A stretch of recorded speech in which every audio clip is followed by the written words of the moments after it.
Hello and welcome my dear students. I hope ਕਿ lesson 17 ਤੱਕ ਤੁਸੀਂ ਸਾਰੀਆਂ ਚੀਜ਼ਾਂ ਨੂੰ ਪ੍ਰੈਕਟੀਕਲੀ ਕਰਕੇ ਦੇਖ ਚੁੱਕੇ ਹੋ ਔਰ ਅੱਜ ਦੇ ਲੈਸਨ ਦੇ ਵਿੱਚ ਅਸੀਂ ਗੱਲ ਕਰਾਂਗੇ HTML ਦੇ ਸਿਮੈਂਟਿਕ ਐਲੀਮੈਂਟਸ ਦੇ ਬਾਰੇ। ਸੋ HTML ਦੇ ਸਿਮੈਂਟਿਕ ਐਲੀਮੈਂਟਸ ਨੂੰ ਯੂਜ਼ ਕਰਕੇ ਅਸੀਂ ਇੱਕ ਵੈਬ ਪੇਜ ਡਿਜ਼ਾਈਨ ਕਰਾਂਗੇ और जो पेज ਅਸੀਂ डिजाइन करांगे it will look something like this. So इस तरीके ਦਾ ਕੁਝ पेज ਹੋਏਗਾ ਜਿਸ ਦੇ ਅੰਦਰ ਅਸੀਂ ਹੈਡਰ ਸੈਕਸ਼ਨ ਬਣਾਵਾਂਗੇ, ਕੁਝ ਲੈਫਟ ਰਾਈਟ ਤੇ ਜਾਣ ਵਾਲੇ ਸੈਕਸ਼ਨਸ ਹੋਣਗੇ, ਦੈਨ ਮੇਨ ਕੰਟੈਂਟ ਹੋਏਗਾ ਔਰ ਫੁਟਰ ਹੋਏਗਾ। ਇਸ ਤਰ੍ਹਾਂ ਦਾ ਇੱਕ ਬੇਸਿਕ ਸਟਰਕਚਰ ਅਸੀਂ ਕਿਸ ਤਰੀਕੇ ਨਾਲ ਡਿਜ਼ਾਈਨ ਕਰ ਸਕਦੇ ਹਾਂ today we will learn in this lesson. So ਉਸ ਤੋਂ ਪਹਿਲੇ ਅਸੀਂ ਦੇਖ ਲਈਏ ਕਿ ਸਿਮੈਂਟਿਕ ਟੈਗਸ ਐਕਚੁਅਲੀ ਹੁੰਦੇ ਕੀ ਨੇ। ਸੋ HTML ਦੇ ਰੀਸੈਂਟ ਵਰਜ਼ਨਸ ਦੇ ਵਿੱਚ HTML ਸਿਮੈਂਟਿਕ ਟੈਗਸ ਯੂਜ਼ ਹੁੰਦੇ ਨੇ ਕਿਉਂਕਿ ਉਸ ਤੋਂ ਪਹਿਲੇ ਵੀ ਅਸੀਂ ਪੇਜ ਨੂੰ ਡਿਜ਼ਾਈਨ ਕਰ ਸਕਦੇ ਸੀ ਯੂਜ਼ਿੰਗ div ਔਰ span tag। ਇਸ ਤਰੀਕੇ ਨਾਲ ਅਸੀਂ ਜੋ ਨॉन ਸਿਮੈਂਟਿਕ ਐਲੀਮੈਂਟਸ ਨੇ ਉਹਨਾਂ ਨੂੰ ਯੂਜ਼ ਕਰਕੇ ਆਪਣਾ ਪੇਜ ਡਿਜ਼ਾਈਨ ਕਰ ਲੈਂਦੇ ਸੀ। But semantic elements actually they specify clearly that what particular content a particular element is containing।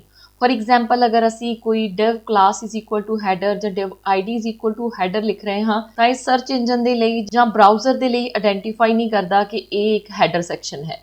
But अगर ਤੁਸੀਂ ਉਹੀ ਚੀਜ਼ ਨੂੰ ਹੈਡਰ ਲਿਖ ਕੇ ਸਪੈਸੀਫਾਈ ਕਰੋਗੇ then it will specify ਕਿ ਇਹ ਇੱਕ ਹੈਡਰ ਸੈਕਸ਼ਨ ਹੈ ਔਰ ਇਸ ਦੇ ਅੰਦਰ ਨੈਵੀਗੇਸ਼ਨ ਬਾਰ ਹੋ ਸਕਦੀ ਹੈ, ਮੈਨੂ ਬਾਰ ਹੋ ਸਕਦੀ ਹੈ, ਕੁਝ ਇਸ ਤਰੀਕੇ ਦਾ ਕੰਟੈਂਟ ਹੋ ਸਕਦਾ ਹੈ। ਸਿਮਿਲਰਲੀ ਅਗਰ ਅਸਾਈਡ ਦੇ ਨਾਲ ਸਪੈਸੀਫਾਈ ਕਰੋਗੇ ਤੇ ਪਤਾ ਚੱਲੇਗਾ ਕਿ ਇਹ ਇੱਕ ਅਸਾਈਡ ਬਾਰ ਹੈ ਜੋ ਲੈਫਟ ਜਾਂ ਰਾਈਟ ਦੇ ਉੱਪਰ ਲਾਈਨ ਕਰ ਰਹੀ ਹੈ। ਫੁਟਰ ਸੈਕਸ਼ਨ ਜੋ ਹੈ ਉਹ ਬਾਟਮ ਦੇ ਵਿੱਚ ਆ ਰਿਹਾ ਹੈ ਔਰ ਜੋ ਮੇਨ ਕੰਟੈਂਟ ਹੈ ਪੇਜ ਦਾ ਉਹ ਮੇਨ ਐਲੀਮੈਂਟ ਮੇਨ ਸੈਕਸ਼ਨ ਦੇ ਅੰਦਰ ਜਾ ਰਿਹਾ ਹੈ। ਸੋ ਇਸੇ ਤਰੀਕੇ ਨਾਲ HTML ਦੇ ਅੰਦਰ ਬਹੁਤ ਸਾਰੇ ਸਿਮੈਂਟਿਕ ਐਲੀਮੈਂਟਸ ਨੇ, article, aside, details, figure, footer, header, main ਔਰ ਅਸੀਂ ਇਸ ਤਰ੍ਹਾਂ ਦਾ ਸਟਰਕਚਰ ਯੂਜ਼ਿੰਗ ਸਿਮੈਂਟਿਕ ਐਲੀਮੈਂਟਸ ਕਿਸ ਤਰੀਕੇ ਨਾਲ ਡਿਜ਼ਾਈਨ ਕਰ ਸਕਦੇ ਹਾਂ। ਸੋ ਉਸ ਦੇ ਲਈ ਆਈ ਸਟਾਰਟ ਵਿਦ ਲੈਸਨ 18.html ਔਰ ਬੋਇਲਰ ਪਲੇਟ ਲੈ ਕੇ ਆ ਕੇ changing the title of this page to semantic elements. ਉਸ ਤੋਂ ਬਾਅਦ ਅਸੀਂ ਬੋਡੀ ਸੈਕਸ਼ਨ ਦੇ ਵਿੱਚ ਆਪਣਾ ਪੇਜ ਡਿਜ਼ਾਈਨ ਕਰਨਾ ਸਟਾਰਟ ਕਰਾਂਗੇ। ਸੋ ਬੋਡੀ ਸੈਕਸ਼ਨ ਦੇ ਵਿੱਚ ਸਭ ਤੋਂ ਪਹਿਲਾ ਕੰਟੈਂਟ ਜੋ ਸਾਨੂੰ ਚਾਹੀਦਾ ਹੈ ਉਹ ਹੈ ਹੈਡਰ। एक सिमेंटिक एलिमेंट है जो स्पेसीफाई करेगा कि this is header section. Similarly main content लिखण दे लई असीं मेन सिमेंटिक एलिमेंट नूं यूज़ कर सकते हाँ।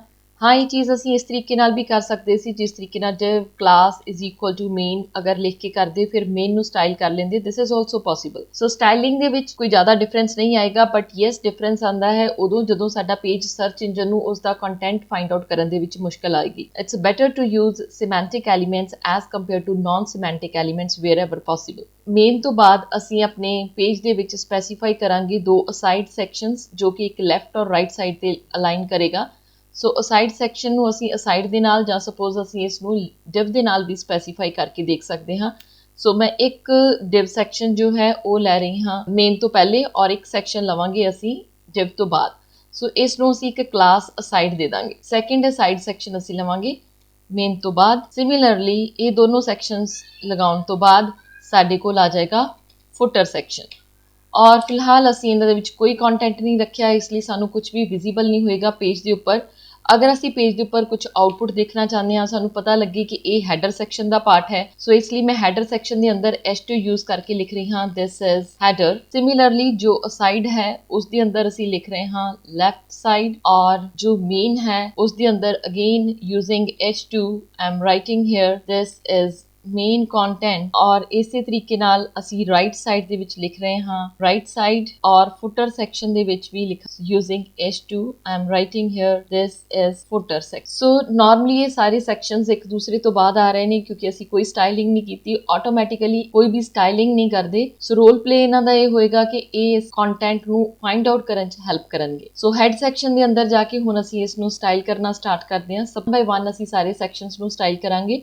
सो सब तो पहले स्टाइल एलिमेंट ਨੂੰ ਲਿਖ CSS ਦੀ ਕੋਡਿੰਗ ਲਿਖਣਾ ਸ਼ੁਰੂ ਕਰਾਂਗੇ ਔਰ ਯੂਨੀਵਰਸਲ ਸਿਲੈਕਟਰ ਦੇ ਨਾਲ ਸਭ ਦਾ ਜੋ ਮਾਰਜਨ ਹੈ ਇਸ ਨੂੰ 0 ਕਰ ਦਾਂਗੇ ਔਰ ਪੈਡਿੰਗ ਨੂੰ ਵੀ 0 ਸੈੱਟ ਕਰ ਦਾਂਗੇ। So margin is 0 pixel and similarly padding is 0 pixel again. ਇਸ ਦੇ ਨਾਲ ਕੰਟੈਂਟ ਬਿਲਕੁਲ ਬ੍ਰਾਊਜ਼ਰ ਵਿੰਡੋ ਨੂੰ ਟੱਚ ਕਰਨਾ ਸਟਾਰਟ ਕਰ ਦੇਗਾ ਔਰ ਫਿਰ ਅਸੀਂ ਸਟਾਰਟ ਕਰਦੇ ਹਾਂ ਹਰ ਇੱਕ ਸੈਕਸ਼ਨ ਨੂੰ ਸਟਾਈਲ ਕਰਨਾ। ਲੈਟਸ ਅਸਿਊਮ ਅਸੀਂ ਬਾਡੀ ਸੈਕਸ਼ਨ ਤੇ ਕੋਈ ਬੈਕਗ੍ਰਾਉਂਡ ਕਲਰ ਸਪੈਸੀਫਾਈ ਕਰਨਾ ਚਾਹੁੰਦੇ ਹਾਂ that we can use so that we can see कि this is the background color। सो इसलिए मैं इसके लिए एक बेज कलर सिलेक्ट कर लिया है। उस तो बाद असी स्टाइल करते हाँ हुण हैडर सैक्शन। सो हैडर सैक्शन स्टाइल करने के लिए असी सिर्फ हैडर ही लिखना है क्योंकि एक HTML एलिमेंट ही है। इसकी कोई हाइट और विड्थ स्पेसीफाई करांगे। Let's assume it's height is 100 pixel. अगर मैं ਹੈਡਰ ਔਰ ਫੁੱਟਰ ਨੂੰ ਸੇਮ ਤਰੀਕੇ ਨਾਲ ਸਟਾਈਲ ਕਰਨਾ ਚਾਹੁੰਦੀ ਹਾਂ, then I can write header comma footer, same style ਦੋਨਾਂ ਤੇ ਅਪਲਾਈ ਕਰਨੇ ਨੇ ਤਾਂ ਅਸੀਂ ਕਾਮਨਲੀ ਕੋਮਾ ਲਗਾ ਕੇ ਵੀ ਸਪੈਸੀਫਾਈ ਕਰ ਸਕਦੇ ਹਾਂ। ਦੋਨਾਂ ਦੀ ਹਾਈਟ 100 ਪਿਕਸਲ ਲੈ ਲਈ ਹੈ। ਸਿਮਿਲਰਲੀ ਦੋਨਾਂ ਦੀ ਜੋ ਵਿਡਥ ਹੈ ਉਹ ਅਸੀਂ ਸਪੈਸੀਫਾਈ ਕਰਦੇ ਹਾਂ 100%, it means the complete width of the browser. So browser window the Puri width ਜੋ ਹੈ ਉਸ ਦੇ ਲਈ ਆ ਗਈ। ਅਗਰ ਤੁਸੀਂ ਇਸ ਨੂੰ ਕੋਈ ਡਿਫਰੈਂਟ ਕਲਰ ਸਪੈਸੀਫਾਈ ਕਰਨਾ ਚਾਹੋ, you can use background colour property and specify the color using RGB.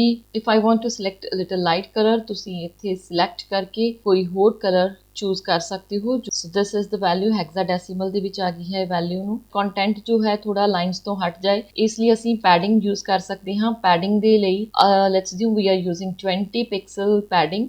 ਇਸ ਦੇ ਨਾਲ ਹੈਡਰ ਔਰ ਜੋ ਸਾਡਾ ਸੈਕਸ਼ਨ ਹੈ ਉਹ ਵੀ ਲਾਰਜ ਹੋ ਗਿਆ, ਜੋ ਕਿ ਮੈਨੂੰ ਨਹੀਂ ਸੀ ਚਾਹੀਦਾ। ਸੋ ਇਸ ਦੇ ਲਈ ਜੋ ਮੈਂ ਲਾਸਟ ਕਲਾਸ ਦੇ ਵਿੱਚ ਦੱਸੀ ਸੀ property box sizing, border box, ਅਸੀਂ ਉਹ ਯੂਜ਼ ਕਰਾਂਗੇ ਸੋ ਦੈਟ ਜੋ ਪੈਡਿੰਗ ਦੀ ਵੈਲਿਊ ਹੈ ਉਹ ਇਸ ਦੇ ਅੰਦਰ ਹੀ ਰਹੇ। It's box sizing property. So header ਔਰ ਫੁੱਟਰ ਸੈਕਸ਼ਨ ਨੂੰ ਅਸੀਂ ਡਿਫਾਈਨ ਕਰ ਦਿੱਤਾ ਹੈ। ਸੋ ਦੋਨਾਂ ਦਾ ਸਟਾਈਲ ਜੋ ਹੈ ਸੇਮ ਹੈ। ਸੋ ਅਸਾਈਡ ਦੇ ਲਈ ਡਾਟ ਅਸਾਈਡ ਯੂਜ਼ ਕਰਾਂਗੇ ਕਿਉਂਕਿ ਇਹ ਇੱਕ ਕਲਾਸ ਹੈ। Again I will specify some background colour for this. Let's assume ਕਿ ਅਸੀਂ ਸੇਮ ਹੀ ਕਲਰ ਸਪੈਸੀਫਾਈ ਕਰਦੇ ਹਾਂ ਇਸ ਦੇ ਲਈ ਔਰ ਇਸ ਦੀ ਕੁਝ ਹਾਈਟ ਔਰ ਵਿਡਥ ਵੀ ਸਪੈਸੀਫਾਈ ਕਰਦੇ ਹਾਂ। ਹਾਈਟ ਇਸ ਦੀ ਲੈ ਲੈਂਦੇ ਹਾਂ ਕੁਝ 500 pixel and then specify its width. We can specify width in percentage as well. So ਮੈਂ ਇਸ ਦੀ ਵਿਡਥ ਜੋ ਹੈ ਕੁਝ 14-15% ਦੇ ਅਕੋਰਡਿੰਗਲੀ ਰੱਖਣਾ ਚਾਹੁੰਦੀ ਹਾਂ। 14% ਲੈ ਲਿਆ। ਅਗਰ ਸਾਨੂੰ ਲੱਗਦਾ ਹੈ ਕਿ ਅਸੀਂ ਇਸ ਦਾ ਸਾਈਜ਼ ਜੋ ਹੈ ਇਨਕਰੀਜ਼ ਕਰਨਾ ਹੈ then we can increase it. Let's I am changing it to 18%, little better. So ਅਸੀਂ ਇਸ ਦੀ ਵਿਡਥ ਨੂੰ ਚੇਂਜ ਕਰ ਦਿੱਤਾ ਹੈ 18%। ਨਾਓ let's style main content. So main content ਨੂੰ ਸਟਾਈਲ ਕਰਨ ਦੇ ਲਈ ਅਸੀਂ ਮੇਨ ਐਲੀਮੈਂਟ ਨੂੰ ਸਟਾਈਲ ਕਰਦੇ ਹਾਂ। I need to specify height of this section as well. So ਇਸ ਦੀ ਹਾਈਟ ਵੀ ਕਿਉਂਕਿ ਮੈਨੂੰ ਲੈਫਟ ਔਰ ਰਾਈਟ ਸੈਕਸ਼ਨ ਦੇ ਅਕੋਰਡਿੰਗਲੀ ਹੀ ਚਾਹੀਦੀ ਹੈ। I am taking its height to 500 pixel ਔਰ ਇਸ ਦੀ ਜੋ ਵਿਡਥ ਹੈ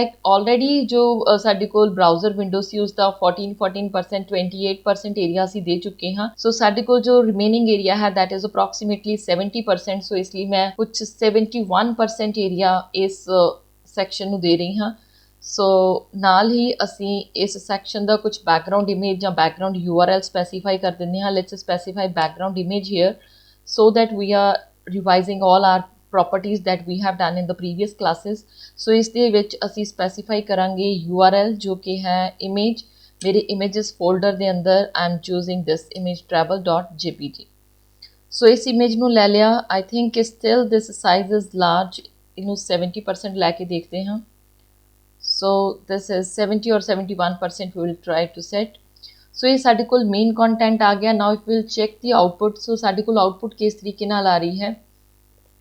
so this is the header section left side ਔਰ ਬੋਡੀ ਸੈਕਸ਼ਨ। ਉਸ ਤੋਂ ਬਾਅਦ ਸਾਡੇ ਕੋਲ ਮੇਨ ਕੰਟੈਂਟ ਔਰ ਰਾਈਟ ਸਾਈਡ ਆ ਰਿਹਾ ਹੈ, ਜੋ ਕਿ ਸਾਨੂੰ ਕੀ ਚਾਹੀਦਾ ਸੀਗਾ ਕਿ ਮੇਨ ਸੈਕਸ਼ਨ ਔਰ ਉਸ ਤੋਂ ਬਾਅਦ ਰਾਈਟ ਸੈਕਸ਼ਨ ਇਸ ਜਗ੍ਹਾ ਤੇ ਹੁੰਦਾ। ਸੋ ਇਸ ਚੀਜ਼ ਨੂੰ ਸੈੱਟ ਕਰਨ ਦੇ ਲਈ ਵੀ ਨੀਡ ਟੂ ਸੈਟ ਇਸ ਚੀਜ਼ ਨੂੰ ਸੈੱਟ ਕਰਨ ਦੇ ਲਈ we have to set another property ਜੋ ਕਿ ਹੈ float property. So float property ਸਾਨੂੰ ਅਸਾਈਡ ਦੇ ਵਿੱਚ ਸੈੱਟ ਕਰਨੀ ਪਏਗੀ। ਸੋ ਅਸੀਂ ਜੋ ਲੈਫਟ ਸੈਕਸ਼ਨ ਜੋ ਸਾਈਡ ਸਾਨੂੰ ਲੈਫਟ ਸਾਈਡ ਦੇ ਉੱਪਰ ਚਾਹੀਦੀ ਹੈ ਇਸ ਦੇ ਉੱਪਰ ਅਸੀਂ ਇੱਕ ID ਲਗਾ ਦਿੰਦੇ ਹਾਂ। This is ID is equal to left.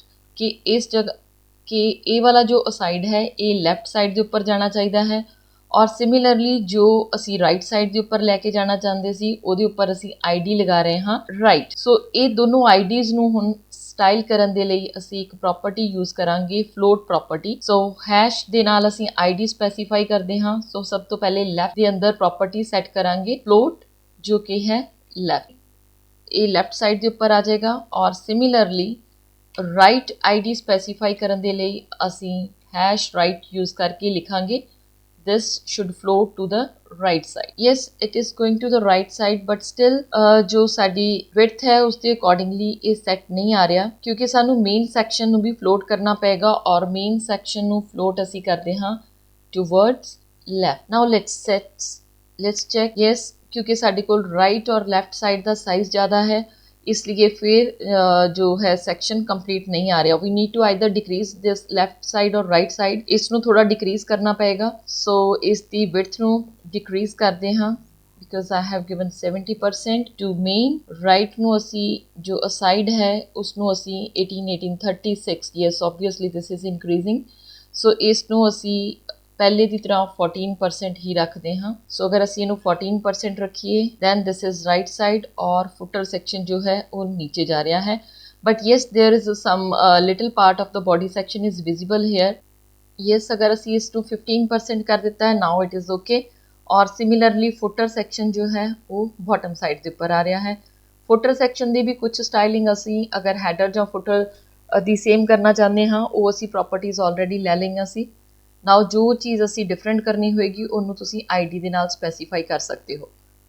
ਅਗਰ ਅਸੀਂ ਇਸ ਚੀਜ਼ ਨੂੰ ਡਿਫਰੈਂਟ ਵੀ ਸਪੈਸੀਫਾਈ ਕਰਨਾ ਹੁੰਦਾ, ਫॉर ਐਗਜ਼ਾਮਪਲ ਮੈਂ ਇਹਨੂੰ ਕਾਪੀ ਕਰ ਰਹੀ ਹਾਂ ਔਰ ਫੁੱਟਰ ਸੈਕਸ਼ਨ ਦੇ ਵਿੱਚ ਅਗਰ ਅਸੀਂ ਦੇਖੀਏ ਤਾਂ ਬੈਕਗਰਾਊਂਡ ਕਲਰ ਨਹੀਂ ਆਇਆ, ਤਾਂ ਫੁੱਟਰ ਦੇ ਲਈ ਵੀ ਅਸੀਂ ਇੱਕ ਆਈਡੀ ਸਪੈਸੀਫਾਈ ਕਰ ਦਿੰਦੇ ਹਾਂ। ਸੋ ਜੋ ਕੁਝ ਪ੍ਰੋਪਰਟੀ ਇਹਦੀ ਡਿਫਰੈਂਟ ਕਰਨੀ ਹੋਏਗੀ ਉਹ ਅਸੀਂ ਆਈਡੀ ਦੇ ਨਾਲ ਸਪੈਸੀਫਾਈ ਕਰਕੇ ਕਰ ਦਾਂਗੇ। ਸੋ ਫੁੱਟਰ ਸੈਕਸ਼ਨ ਨੂੰ ਮੈਂ ਇੱਕ ਆਈਡੀ ਵੀ ਫੁੱਟਰ ਅਪਲਾਈ ਕਰ ਦਿੱਤੀ ਹੈ। ਸੋ ਇਹ ਸਾਈਡ ਨੂੰ ਆਈਡੀ ਨੂੰ ਸਪੈਸੀਫਾਈ ਕਰਦੇ ਹਾਂ ਯੂਜ਼ਿੰਗ ਹੈਸ਼ ਐਂਡ ਫੁੱਟਰ, ਔਰ ਜੋ ਪ੍ਰੋਪਰਟੀ ਇਹਦੇ 'ਚ ਚੇਂਜ ਕਰਨੀ ਹੈ ਉਹ ਅਸੀਂ ਕਰਾਂਗੇ ਜਦੋਂ ਅਸੀਂ ਚਾਹੁੰਦੇ ਹਾਂ ਕਿ ਸਾਡਾ ਪੇਜ ਦੋਨੋਂ ਹੀ ਸਾਡਾ ਜੋ ਡਿਵ ਸੈਕਸ਼ਨ ਜਾਂ ਪਰਟੀਕੂਲਰ ਐਲੀਮੈਂਟ ਜੋ ਹੈ ਜਾਂ ਲੈਫਟ ਜਾਂ ਰਾਈਟ ਕਿਸੇ ਵੀ ਸਾਈਡ 'ਤੇ ਇਹਦੇ 'ਤੇ ਫਲੋਟਿੰਗ ਨਾ ਹੋਏ, ਫਲੋਟਿੰਗ ਨਨ ਚਾਹੁੰਦੇ ਹਾਂ ਤਾਂ ਉਸ ਦੇ ਲਈ ਸਾਨੂੰ ਕਲੀਅਰ ਪ੍ਰੋਪਰਟੀ ਯੂਜ਼ ਕਰਨੀ ਪੈਂਦੀ ਹੈ ਜਿਸ ਦੇ ਨਾਲ ਫਲੋਟਿੰਗ ਕਲੀਅਰ ਹੋ ਜਾਂਦੀ ਹੈ, clear both left and right. Yes, now we are getting the exact colour. So this was the reason ਕਿਉਂਕਿ ਉਹ ਫੁੱਟਰ ਦੇ ਵਿੱਚ ਵੀ ਉਹ ਸੈਕਸ਼ਨ ਜੋ ਸੀ ਉਸ ਨੂੰ ਪ੍ਰੋਪਰਲੀ ਸੈੱਟ ਨਹੀਂ ਸੀ ਕਰ ਰਿਹਾ। So this is how we can design our main content left right ਔਰ ਸੈਕਸ਼ਨ ਨੂੰ ਕਿਸ ਤਰੀਕੇ ਨਾਲ ਅਸੀਂ ਡਿਜ਼ਾਈਨ ਕਰ ਪਾਏ। Now let's place some content in the main section ਔਰ ਅਸੀਂ ਦੇਖੀਏ ਕਿ ਉਸਨੂੰ ਸਮਰਾਈਜ਼ ਔਰ ਡਿਟੇਲ ਦੇ ਵਿੱਚ ਕਿਸ ਤਰੀਕੇ ਨਾਲ ਲਿਖਿਆ ਜਾਂਦਾ ਹੈ ਯੂਜ਼ਿੰਗ ਸਿਮੈਂਟਿਕ ਟੈਗਸ। ਸੋ ਡਿਵ ਸੈਕਸ਼ਨ ਦੇ ਵਿੱਚ ਇੱਥੇ ਆ ਕੇ ਜੋ ਸਾਡੇ ਕੋਲ ਦਿਸ is the main content heading ਤੋਂ ਬਾਅਦ ਅਸੀਂ ਇਹਦੇ ਵਿੱਚ ਐਕਚੁਅਲ ਕੰਟੈਂਟ ਲਿਖਣਾ ਸਟਾਰਟ ਕਰਦੇ ਹਾਂ। ਸੋ ਕੰਟੈਂਟ ਲਿਖਣ ਦੇ ਲਈ ਅਸੀਂ ਸੈਕਸ਼ਨ ਯੂਜ਼ ਕਰ ਸਕਦੇ ਹਾਂ। ਸੈਕਸ਼ਨ ਸਿਮੈਂਟਿਕ ਐਲੀਮੈਂਟ ਦੇ ਨਾਲ ਅਸੀਂ ਇਸ ਸੈਕਸ਼ਨ ਨੂੰ ਡਿਫਾਈਨ ਕਰ ਸਕਦੇ ਹਾਂ ਔਰ ਅਗਰ ਕੋਈ ਸਟਾਈਲਿੰਗ ਕਰਨਾ ਚਾਹੇ ਉਹ ਵੀ ਕਰ ਸਕਦੇ ਹਾਂ। ਸੋ ਇਸ ਸੈਕਸ਼ਨ ਦੇ ਵਿੱਚ ਸਾਡੇ ਕੋਲ ਇੱਕ ਹੋਏਗਾ ਸਮਰੀ ਔਰ ਇੱਕ ਹੋਏਗਾ ਡਿਟੇਲ। ਸੋ ਸਮਰੀ ਉਹ ਚੀਜ਼ ਹੁੰਦੀ ਹੈ ਜੋ ਕਿ ਅਸੀਂ ਚਾਹੁੰਦੇ ਹਾਂ ਕਿ ਡਿਸਪਲੇ ਹੋਏ ਔਰ ਡਿਟੇਲ ਉਹ ਚੀਜ਼ ਹੈ ਜੋ ਅਸੀਂ ਚਾਹੁੰਦੇ ਹਾਂ ਕਿ ਜਦੋਂ ਸਮਰੀ ਦੇ ਉੱਪਰ ਕਲਿੱਕ ਕੀਤਾ ਜਾਏ ਉਸ ਟਾਈਮ ਤੇ ਆਏ। ਲੈਟਸ ਅਸਿਊਮ ਅਗਰ ਅਸੀਂ ਸਿਰਫ ਡਿਟੇਲ ਟੈਗ ਹੀ ਯੂਜ਼ ਕਰੀਏ, ਡਿਟੇਲ ਸਿਮੈਂਟਿਕ ਐਲੀਮੈਂਟ ਨੂੰ ਯੂਜ਼ ਕਰੀਏ ਔਰ ਲਿਖ ਦਈਏ ਇੱਥੇ this is section 1, this is section 1, this is section 1, this is little bit large content let's assume।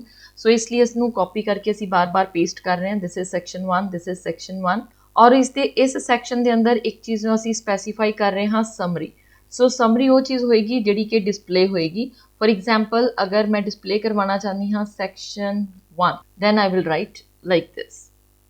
ਸੋ ਇਹ ਜੋ ਸਮਰੀ ਸੀ, ਯੈਸ ਸਮਰੀ ਆ ਰਿਹਾ ਹੈ ਸੈਕਸ਼ਨ 1 ਔਰ ਡਿਟੇਲ। ਸੋ ਸਮਰੀ ਜੋ ਹੈ ਅਸੀਂ ਲਿਖੀ ਹੋਈ ਐਕਚੁਅਲ ਦੇ ਵਿੱਚ ਅਸੀਂ ਇਹਨੂੰ ਡਿਟੇਲ ਟੈਗ ਦੇ ਅੰਦਰ ਹੀ ਯੂਜ਼ ਕਰਨਾ ਸੀ, ਡਿਟੇਲ ਐਲੀਮੈਂਟ ਦੇ ਅੰਦਰ। ਅਗਰ ਅਸੀਂ ਇਹਨੂੰ ਯੂਜ਼ ਕਰਾਂਗੇ ਫਿਰ ਕੀ ਹੋਏਗਾ। ਸੋ ਡਿਟੇਲ ਦੇ ਅੰਦਰ ਅਸੀਂ ਸਮਰੀ ਲਿਖ ਲਈ ਹੈ, ਉਸ ਤੋਂ ਬਾਅਦ ਅਸੀਂ ਉਸ ਦੀ ਡਿਟੇਲ ਦਿੱਤੀ ਹੈ। ਸੇਵ ਕਰ ਰਹੇ ਹਾਂ ਇਸਨੂੰ। This is actually details, not detail। Yes, ये details है, not detail। उस करके साढ़े कोल दी output जो सी वो clear नहीं आई। और now you can see output जो section 1 है जो असी summary ਦੇ ਵਿੱਚ ਲਿਖਿਆ ਹੈ, ਜਦੋਂ ਅਸੀਂ ਇਹਦੇ ਤੇ ਕਲਿੱਕ ਕਰਾਂਗੇ ਔਰ ਪੂਰੀ ਉਹਦੀ ਡਿਟੇਲ ਆ ਜਾਏਗੀ।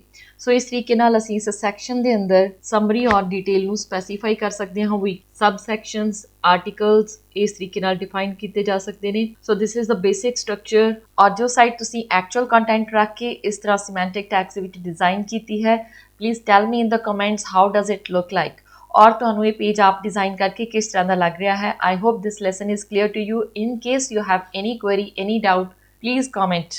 I'll help you out. Thank you for watching and see you in the next lesson.